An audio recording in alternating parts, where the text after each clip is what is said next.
parece ser que no era un enfermo mental, sino que tenía un trastorno de la personalidad, un trastorno de estos límites. Ujú.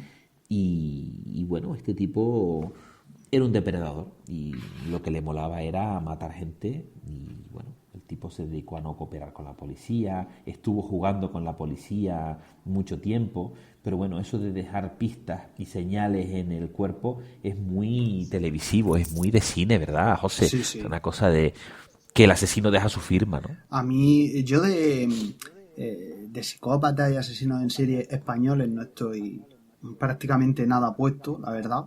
Sí, Pero a mí me llamó mucho la atención en uno de los últimos capítulos que han emitido del Ministerio del Tiempo, sí, la llamada Vampira del Raval. sí, Yo no la conocía, no lo había oído en mi vida. Era Enriqueta Martí Enriqueta y Martí. era una mujer que se dedicaba a secuestrar niños, los prostituía, los mataba y luego los descuartizaba y bueno, trituraba los huesos, les extraía los órganos, la grasa, todo, y con eso Ujú. hacía ungüentos, digamos que milagrosos o sanadores, no sé, y se los vendía a miembros de la alta sociedad de Barcelona, que era donde ella vivía, por eso la llamaban Sí, la vampira del Raval. sí. No se sabe a cuántos pudo llegar a matar, pero en el momento que la detuvieron se identificaron restos de hasta 12 niños en su casa. Es una cosa. El siglo XIX se dio eh, porque empezamos a tener una sociedad. Dicen que el siglo XX empieza con el Jack el Destripador. No sé si habías oído No, la esta, expresión no. esta No. expresión. Y sí, a mí me parece que es muy acertada porque es el primer asesino moderno y es el primer, digamos, asesino psicópata que se busca activamente, se investiga activamente y bueno, pues tienes ahí un tipo al que bueno, pues se han sacado miles y miles y miles de teorías y todo el mundo tiene la suya y que si era alguien de la sociedad, de la alta sociedad inglesa y que si era un médico y que si era el médico de la reina y que si luego no era un psicópata normal y corriente, que si era un carnicero.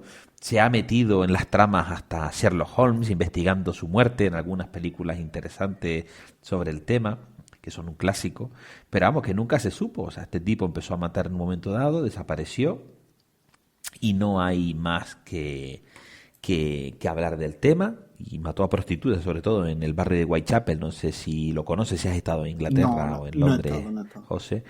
Pues el barrio de Whitechapel ahora mismo se ha convertido en un circo de psicópatas. A ti te encantaría, porque tienes un montón de casas del terror, estás perfectamente señalizada la ruta por donde se movía y mataba Jack el Destripador, y se ha convertido aquello en un circo que, vamos, las guaguas turísticas pasan por allí. Autobuses para ti, José, yo digo guagua porque aquí en Canarias se dice así, pero los autobuses turísticos pasan por allí y es una cuestión de, bueno, pues de que se ha convertido aquello en un circo completamente. Claro, y además alimentado por el hecho de que nunca Nunca se se haya podido descubrió. saber quién era. También se dijo que Ujú. simplemente pudo haber muerto, que podía estar enfermo, Correcto, cogió una enfermedad y murió y por eso dejó de matar, porque estaba muerto. efectivamente.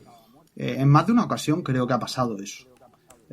Sí, Y en ¿no? series, que ahora después hablaremos un poquitín, en series como Mentes Criminales, creo recordar Sí, que, es que ya va por la temporada 11, pero creo recordar que en alguna de las primeras temporadas hay algún episodio en el que un asesino de repente dejó de matar y luego, con el paso sí, de los años, a los 10 o los 20 años, surge un sí. imitador, pero al principio no saben si es un imitador. Buah.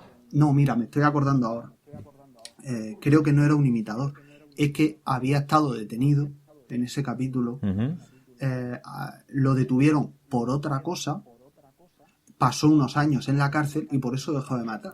Y claro, cuando salió Ajá. de la cárcel, otra vez comenzó a matar. Era un asesino en serie. Y al fin, Eso también ha al- pasado, eso también ha pasado con algún caso aquí en España, asesinos psicópatas que se les da la libertad y luego vuelven otra vez a salir de la cárcel y a volver a Pero matar. en este caso había sido detenido por algo muy distinto. Un robo, por ejemplo. Ujú. Es que no lo sé, no me acuerdo porque este capítulo tiene mucho tiempo y son muchos. Cada temporada creo que Sí. tiene 24 capítulos. O sea, 24 por 11 son muchísimos capítulos. Pero Sí, creo sí, sí. recordar que lo habían detenido por otra cosa. O sea, nadie tenía ni idea de que ese fuera el asesino en serie que estaban buscando y un día pues a lo mejor atracó una gasolinera y lo detuvieron por un atraco en la gasolinera. Le metieron 6 años de cárcel y cuando salió de la Sí. cárcel volvió a matar sin que nadie supiera que ese era el asesino. Entonces, Aquí, por ejemplo, aquí ha pasado, por ejemplo, con uno famoso que se llama el asesino de Lesseps.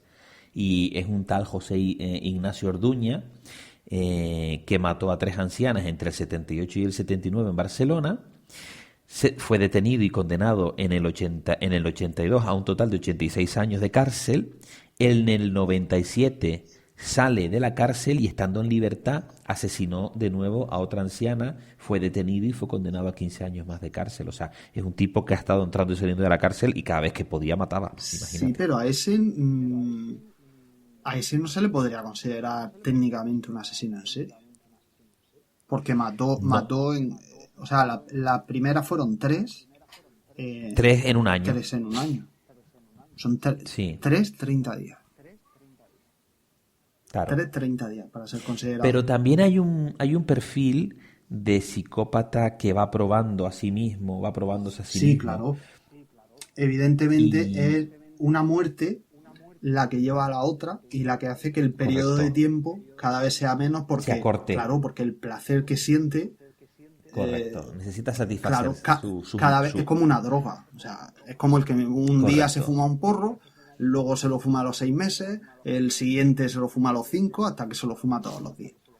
Va. Y al final está todo el día fumando, Claro, efectivamente. esto es igual. Es decir, sí que podía ser, tiene, supongo que toda la pinta de un asesino en serie, que detuvieron antes de que técnicamente se le pueda definir como asesino en serie, pero desde luego tiene toda la pinta, porque nada más que sale de la cárcel, Mata de vuelve a nuevo. matar y además vuelve a matar al mismo tipo de persona, una anciana. Correcto. Que eso es muy Correcto. importante en los asesinos en serie, matan por algo. Él mataba ancianos, a lo mejor porque su Sí. abuela le daba con la picha de toro en los lomos todos los días. Que eso duele muchísimo, ¿eh? Eso Uy, antes se llevaba mucho. No sé si has visto. la picha de toro, ¿Tú has qué visto bueno. alguna vez una picha de toro? No, no, no, no. Bueno, no. yo he visto una hace muchos años de pequeño porque un amigo de mi padre llevaba una en el coche. Una Hostia. picha de toro es la picha del toro, el pene ¿Toro? del toro, ¿no? Como estirado, Sí. trenzado, o sea, va así rizado, lo rizas de arriba a abajo, lo va trenzando, Sí. ¿no? Y eso, no sé cómo exactamente, se cura de alguna forma. Sí, claro, se seca, se Claro. momifica ahí al Y se- aire, y que no se se- pudra, sino que se mantiene en Exacto. condiciones Y ahí de tal. se convierte en una vara que puede tener, no sé, a lo mejor 60, 70 centímetros, una cosa así, muy flexible, tipo fusta. Fusta, claro. Y eso, cuando tú lo coges y lo mueves así rápido en el aire, oye eso en el ruido ese que hace en el aire. Y solo oye eso y dices, madre la marca que esto me va a dejar. Ya te digo, esto me va a cruzar el lomo, pero vamos adelante atrás. Y eso antiguamente se utilizaba mucho para darle a la gente de castigo la picha de toro. A mí de pequeño me lo decían, te voy a dar con la picha de toro. Cosas hasta que un día vi una, ya te digo, no sé, Y dices, a lo guau. mejor tenía yo 10 años o 12 cuando la vi por ahí, porque me acuerdo bastante bien, aunque no me acuerdo quién la tenía y tal, pero sí que me acuerdo del momento cuando me dijeron, mira, esto es una picha de toro, y la saco del coche, la tuve en las manos y tal, y dije, madre mía.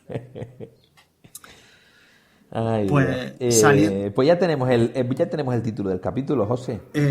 Psico-killers y pichas de toro.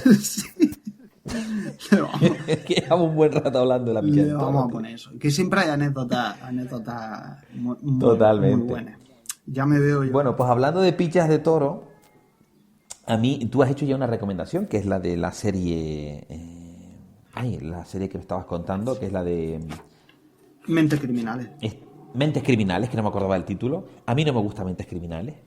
Me parece una serie muy floja, José, pero yo sé que tiene su público, pero a mí no me gusta. Vi la primera temporada y la dejé. Tuvo un buen capítulo. En la primera temporada recuerdo un capítulo en especial, un psicópata que se mete dentro de un autobús, una guagua, y mantiene ahí varios rehenes y tal. Me pareció muy interesante. Creo que fue lo único que me gustó. Luego ya me dejó de interesar y la dejé de ver. Y a mí tú estabas hablando de esto, estábamos hablando del siglo XIX y de asesinos en el siglo XIX, y me estaba acordando de una novela que leí hace mucho tiempo, que me parece un clásico, de Caleb Carr, Carr con dos R, C-A-R-R, que la novela se llama El alienista. No sé si la conoces. El título me suena un poco, pero no, seguro que no. El alienista, que no va de Aliens el regreso, ni de Alien el octavo pasajero, sino va de el perfil psicológico que elabora del asesino, porque va de un asesino psicópata en el Nueva York de 1896, un alienista, o sea, el primer psicólogo o el primer psicólogo psiquiatra que está interpretado por, que está recogido en esta novela, ¿vale? Y que, bueno, pues realmente me pareció una novela interesantísima y recoge las aventuras de un escritor del periódico, del New York Times, que en el 1896 pues lo que hace es que John Moore, que es el narrador de la escena, lo que hace es que investiga junto con Laszlo Kreisler, que es el alienista, un asesino psicópata que se encarga de matar niños en el Nueva York del siglo XIX. Es una novela histórica basada en hechos reales, tiene personajes como Theodore Roosevelt, por ejemplo, y es una auténtica maravilla de leer, es muy interesante y no solo narra los principios de la psicología forense y de la psiquiatría, sino también de las ciencias de la investigación, de la propia criminología. Y es una novela realmente muy, muy buena y muy interesante. Tiene una segunda parte que es bastante más mala, que se llama El Ángel de la Oscuridad, con otro asesino La psicópata. estoy viendo ahora mismo. Sí, y que no tiene el interés de la primera, pero que yo esta novela la he disfrutado muchísimo y creo que la he leído un par de veces y me pareció muy, muy, muy buena. Sobre todo los personajes están muy bien desarrollados y esta novela en su año se publicó en el año 94 y se publicó en España, se tradujo y se publicó aquí 6 años después, en el 2000. Y bueno, es un libro adictivo, realmente es un libro adictivo. Y estoy viendo que parece ser que se está haciendo una adaptación o se intentó hacer una adaptación primero para cine y luego para televisión, para una serie que parece que en 2015 Paramount había comprado los derechos y estaban ahí dándole vueltas al tema, pero bueno, que ahí está pendiente de emisión o de realización. Y es muy interesante sobre asesinos psicópatas en el Nueva York del siglo XIX. Trata temas muy duros como la prostitución infantil, los malos tratos, la vida de los inmigrantes en el Nueva York del siglo XIX. La novela está enormemente bien documentada y es muy, muy interesante, José. Pues tomo nota y de tu libro yo me voy a pasar a una película. Sí. A ver. Que me gustó mucho. Es una película de serie B. O sea, imagínate que no se trata de ninguna superproducción de nada, ni nada de eso, pero que está basada en un hecho real. La película se titula Henry, retrato de un asesino. La conozco. Una película de 1986 y narra la vida de Henry Lee Lucas, un asesino en serie estadounidense que mató, se calcula que a más de 100 mujeres por todo Estados Unidos. De hecho, cuando fue detenido, confesó muchos más asesinatos de los cuales se le atribuían. Definido como psicópata, sádico y muy sangriento. Y vamos, tiene todos los rasgos de un asesino en serie. O sea, este sí que es un asesino en serie. Tuvo una infancia súper dura, lo maltrataban, lo violaban, su madre era prostituta y lo obligaba a ver cuando ella se prostituía, lo vestían de niña y lo hacían salir a la calle, ir al colegio y demás. Vamos, con que todo habían eso. fabricado un psicópata entre toda la Sí, familia, sí, habían sí. fabricado un psicópata. Además, sus primeras relaciones sexuales